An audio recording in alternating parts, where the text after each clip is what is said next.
Friends, news channel देख रहे आप सभी दर्शकों का बहुत बहुत स्वागत है। मैं हूं रमनदीप कौर। इस वक्त की बड़ी खबर आ रही है प्रयागराज से। क्या है पूरा मामला, देखने के लिए बने रहिए हमारे साथ। प्रयागराज में हुई सनसनीखेज वारदात के बाद आरोपी इंजीनियर छात्र को पुलिस ने मुठभेड़ में अरेस्ट कर लिया और उसका इलाज स्वरूप रानी नेहरू अस्पताल में चल रहा है। तो वहीं घायल कंडक्टर का इलाज भी स्वरूप रानी अस्पताल में चल रहा है, जहां एक और इस पूरे मामले में पुलिस, एटीएस और लोकल सिक्योरिटी एजेंसी इंजीनियर छात्र हाशमी से पूछताछ कर रही है।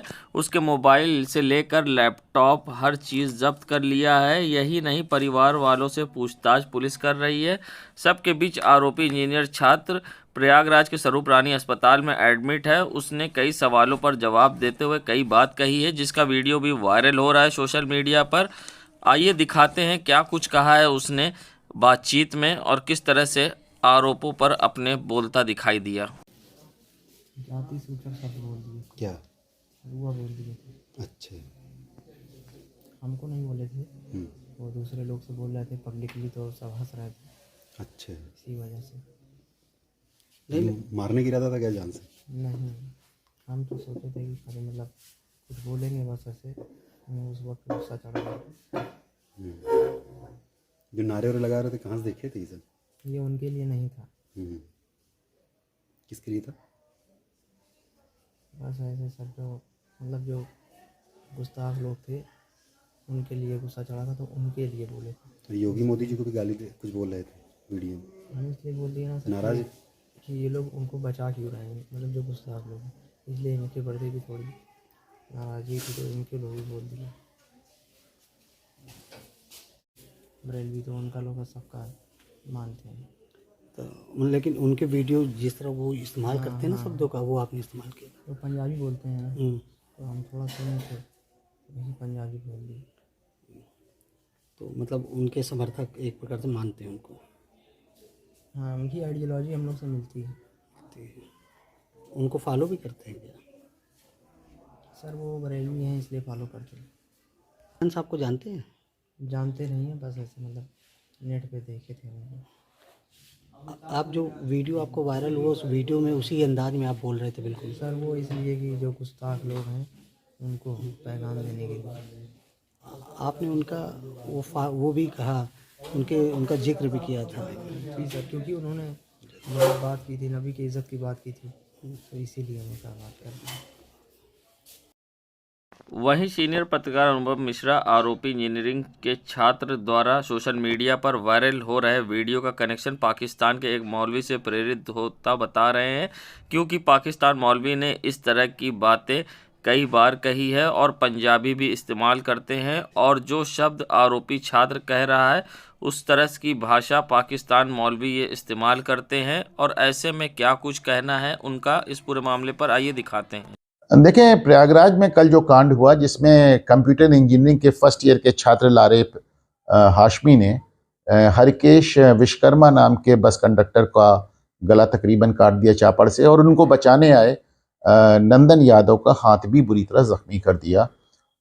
इसमें दो तीन चीज़ें देखने की हैं कि बच्चे के घर वाले बताते हैं कि वो बहुत ही ऑर्डिनरी बैकग्राउंड से आता है और उसके अंदर अभी तक कोई जिहादी प्रवृत्ति नहीं देखी गई, लेकिन जाहिर सी बात है वो लगातार रेडिकलाइज हो रहा था, यूट्यूब देख रहा था, वीडियोस देख रहा था, और एक नारा जो वो लगाता है लब्बैक या रसूल अल्लाह।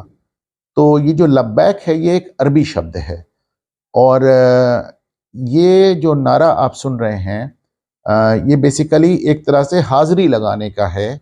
जब आप कहते हैं लब्बैक या रसूल अल्लाह, यानी आप प्रॉफिट मोहम्मद यानी कि हज़रत मोहम्मद रसूल को आप बता रहे हैं, अपनी हाज़िरी लगा रहे हैं। आम तौर पे जो लोग हज करने जाते हैं वो मदीना में जाके लब्बैक करके अपनी हाज़िरी लगाते हैं। तो आपने देखा होगा कि लारे हाशमी कुछ पंजाबी लफ्ज़ों का भी इस्तेमाल कर रहा है, और ये लब्बैक या रसूल अल्लाह नारा हमने पिछली बार उदयपुर में कन्हैया लाल मर्डर केस में भी देखा था, जहाँ उसकी गर्दन काट दी गई थी। तो ये नारा वैसे तो लब्बैक ज़माने से लोगों के द्वारा कहा जा रहा है, लेकिन इसको जो ये पूरा एक नारा सुन रहे हैं आप, इसको पॉपुलर किया पाकिस्तान में एक मौलाना थे खालिद हुसैन रिजवी, वो एक तंजीम चलाते थे, एक ऑर्गेनाइजेशन चलाते थे, तहरीके लब्बैक। अब वो उनकी मृत्यु हो गई है 1.5-2 साल पहले, और अब उनके साहबजादे चला रहे हैं। और वो बड़ी ताकतवर एक तंजीम हुआ करती थी। उसने एक ज़माने में पूरी पाकिस्तानी सरकार को घुटनों पर ला दिया था, और बाद में जब उनकी मृत्यु होती है तो भी माना जाता है कि उनसे निजात पाने के लिए फ़ौज ने उनको जहर दे दिया, और इसको लेकर काफ़ी कंट्रोवर्सी भी हुई थी। तो बहरहाल यूट्यूब पर सैकड़ों हज़ारों की मात्रा में मौलाना खालिद हुसैन रिजवी के भाषण तैर रहे हैं, उनकी तकरीरें तैर रही हैं, और उसमें वो लगातार आपको ये लब्बैक या रसूल अल्लाह नारा लगाते और लगवाते नज़र आते हैं। और इसके अलावा गैर मुस्लिमों को लेकर उनकी जो तकरीरें हैं, उनके जो भाषण हैं, अब जाहिर सी बात है वो आपको तमाम लोगों को असर करते हुए नज़र आ रहे हैं।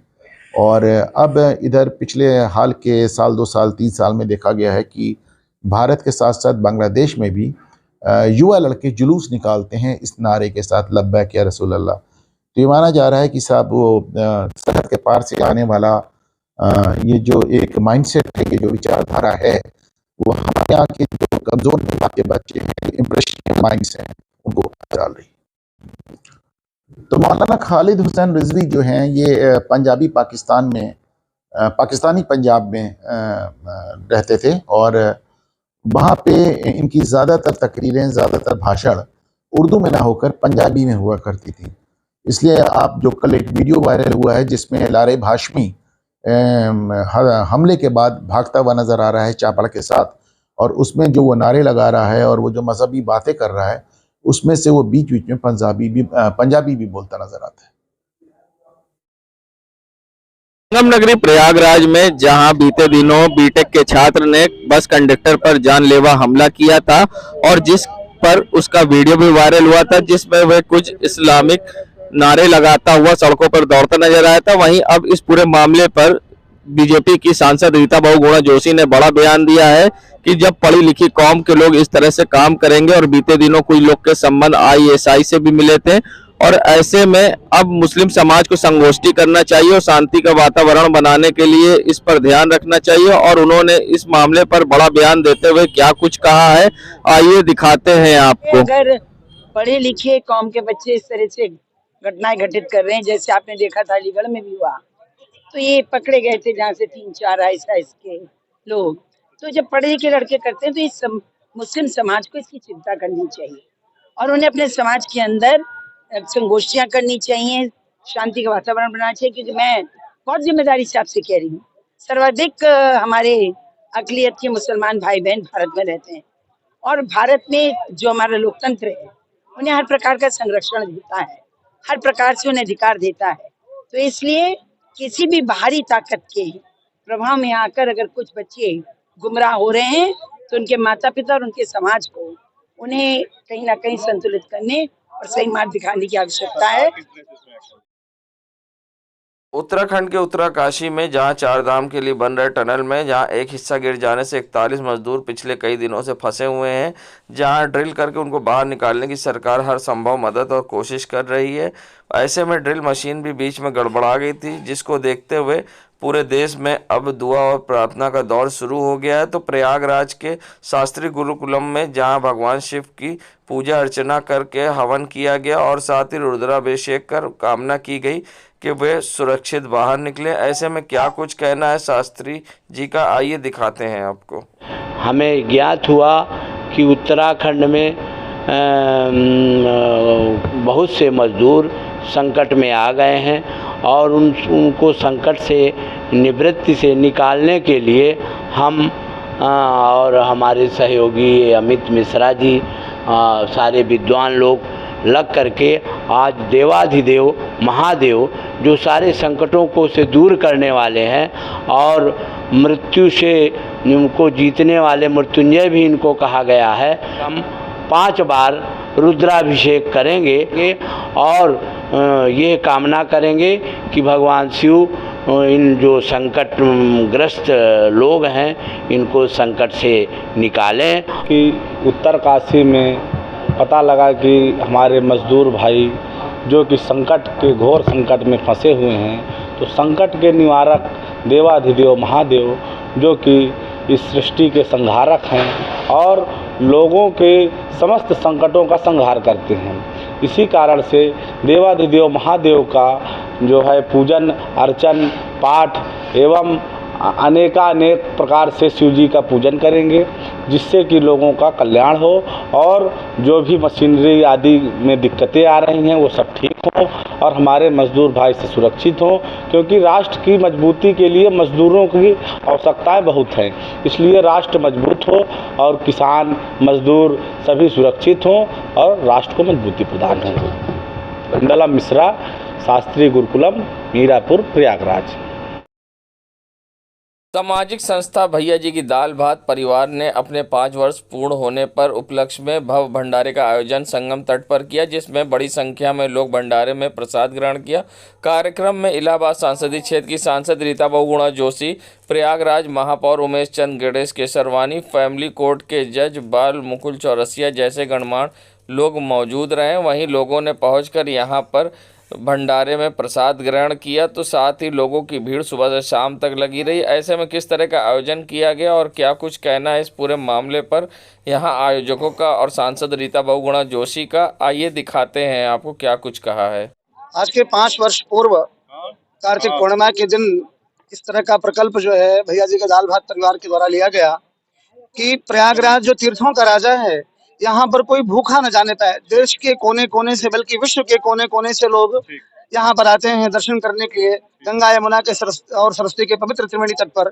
तो हम लोगों ने एक व्यवस्था है सोची कि माघ को छोड़ करके, कुंभ अर्धकुंभ और माघ मेला को छोड़ करके प्रयागराज में कहीं किसी प्रकार का कोई नक्षत्र नहीं चल रहा। तो यदि यह चलेगा तो किसी भी प्रकार से कोई भी दूर दूर से आने वाला जो दर्शनार्थी होगा, शरणार्थी होगा, और खासतौर से गंगा या किसी भी नदियों के किनारे वो तमाम ऐसे लोग जो भिक्षुक होते हैं, जो भूखे पेट सोते हैं, वो सोने न पाए, भूख से किसी की मृत्यु न होने पाए। इस प्रकल्प के साथ हम लोग प्रतिदिन शाम को बधवा पर लेटे हनुमान मंदिर के ठीक सामने जहाँ आप यहाँ हैं, दाल भात का वितरण कराया जाता है, नियमित होता है। आज 5 वर्ष हो चुके हैं और भगवान की कृपा है, परमात्मा की कृपा है, समाज की कृपा है, समाज का सहयोग है, जो 5 वर्ष से निरंतर इस तरह का कार्यक्रम चल रहा है। मैं अनिल पांडे भैया जी के दाल भात परिवार का सेवक हूँ और आप सभी से, इस मीडिया कर्मियों से, सोशल मीडिया के तमाम अपने भाइयों से मैं आप लोगों से भी अपील करता हूँ कि इस प्रकल्प को, इस संकल्प को, इस अभियान को, इस विचार को आप जो है देश के कोने कोने में ले जाएं। और हम लोगों का ये प्रयास रहेगा कि आगे चल के हम लोग जो अस्पताल हैं वहाँ जो मोतीलाल नेहरू है, स्वरूप रानी है, बेली है, कालविन है, डफरिन है, ऐसे जो राजकीय अस्पताल है जहाँ बहुत दूर दूर से आकर के तीमारदार गरीब लोग जो अपने लोगों को भर्ती तो करा देते हैं, लेकिन उन्हें भोजन की समस्या रहती है। उनको जो बीमार है उसको तो भोजन मिल जाता है, लेकिन जो उनकी सेवा करने वाले लोग तीमारदार हैं उन्हें भोजन नहीं मिल पाता है। तो हम लोग वहाँ भी भोजन वितरण करने का संकल्प कर रहे हैं, योजना बना रहे हैं। बड़ा कार्यक्रम था, इसमें हमने विशेषकर अपने क्षेत्र के जो ग्रामीण अंचल में हमारे खिलाड़ी हैं उनको एक मैदान दिया था। और आपको जान के प्रसन्नता होगी, 6000 से ज्यादा तो प्रतिभागी थे और हजारों लोगों ने दर्शक के रूप में इसमें सहभागिता की है।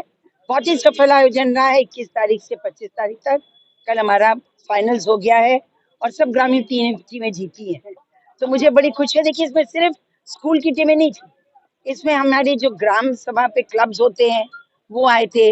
इसके अलावा जो नेहरू युवक केंद्र उसके बच्चे आए थे। इस तरह से जो हमारे अन्य सरकार के द्वारा बनाए हुए ग्रामीण संगठन है उनके भी बच्चे आए थे।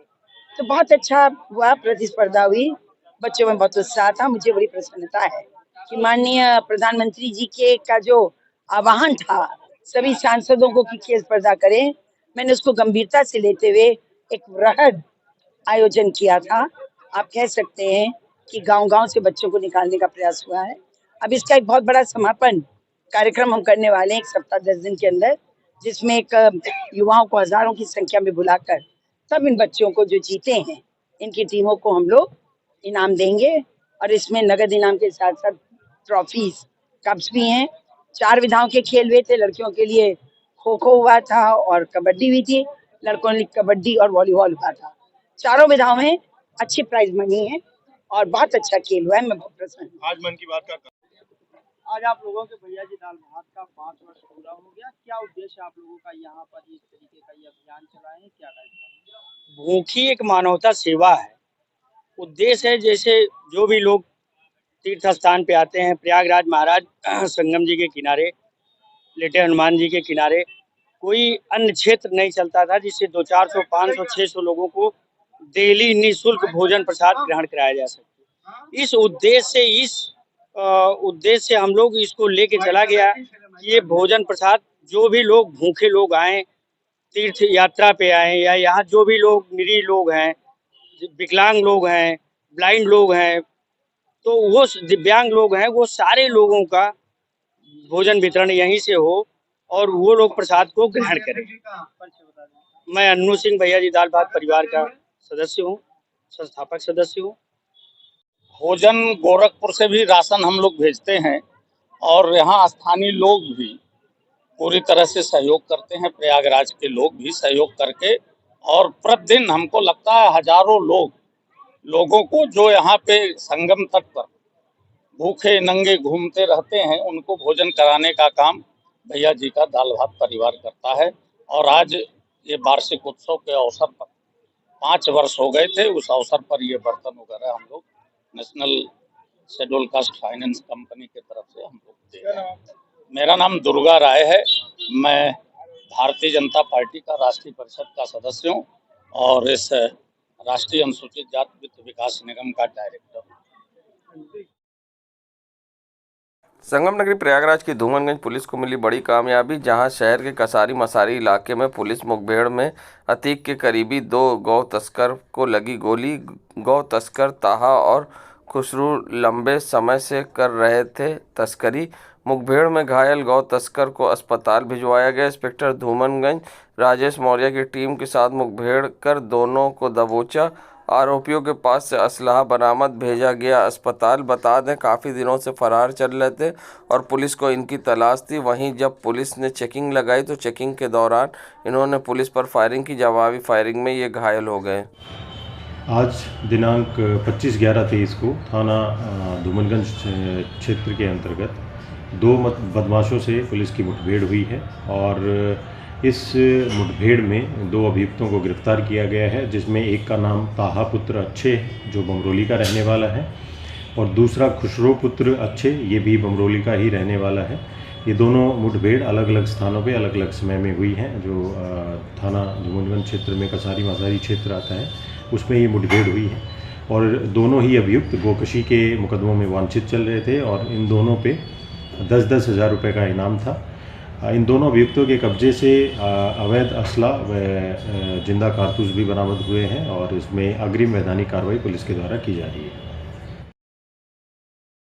संगम नगरी प्रयागराज के जॉर्ज टाउन इलाके में उस समय हड़कंप मच गया जब एक जहां टेंट के गोदाम में आग लग गई। बता दें गेस्ट हाउस का ये टेंट था जिसमें आग लग गई और आग धीमे ही धीमे विकराल रूप धारण कर लिया, जिससे आग की ऊंची ऊंची लपटें और धुएं उड़ने लग गए, जिसकी सूचना तत्काल स्थानीय लोगों ने पुलिस को दी। मौके पर पहुंची जॉर्ज टाउन पुलिस ने इसकी सूचना फायर ब्रिगेड को दी, जिसके बाद अग्निशमन विभाग के लोग यहां पर पहुंचे हैं। बता दें CFO राजीव कुमार पांडे और उनके सहयोगी राजेश व अन्य टीम लेकर पहुंचे, जहां 4 फायर टेंडर लेकर पहुंचे थे और कड़ी मशक्कत के बाद आग पर काबू पाया। किसी तरह की जनहानि नहीं हो पाई है। साथ ही उन्होंने बताया जांच का विषय है कि आग कैसे लगी और कैसे इस पूरे मामले में घटना हुई।